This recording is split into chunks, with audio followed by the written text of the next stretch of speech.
Good afternoon. This is Carole from Life Weaving Dowsing, and we're here today for dowsing tip number 4.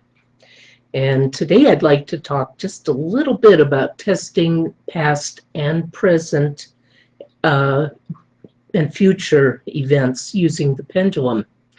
The past is easy to access, and pendulum work does wonders in that category. We can go back to past lives, we can go to earlier in this lifetime, and we can tell a lot about what's going on for people. The present is the present. Again, the dowsing is no problem. What happens, though, when we start to look at the future, what's going to happen, who's going to win, can you test, will I get married, what year will I get married, that sort of thing. Excuse me. It turns out that the dowsing sort of falls down at that point. The problem is, yes, we can test at this moment, for example, who will win the most medals at the Olympics.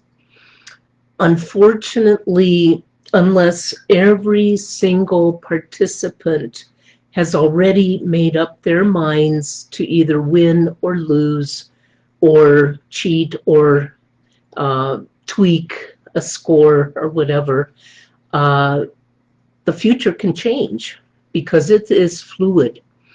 And so that becomes one interesting challenge with dowsing. I mean, we can try to say, well, it looks like this thing will continue for 7 days. It might not, because the future can always change. You can change, the circumstances can change. So you can stab at it, try it, but there's no guarantees there.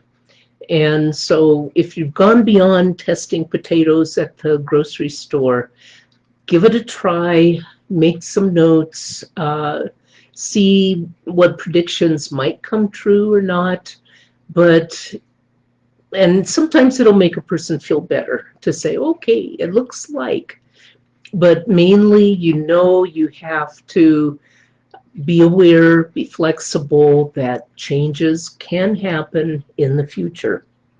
So predictions with dowsing, future prediction,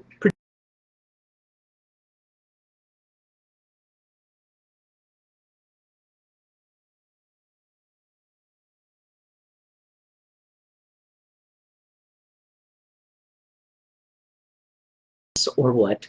So pendulum tip predictions. Have some fun with them. Have a good day.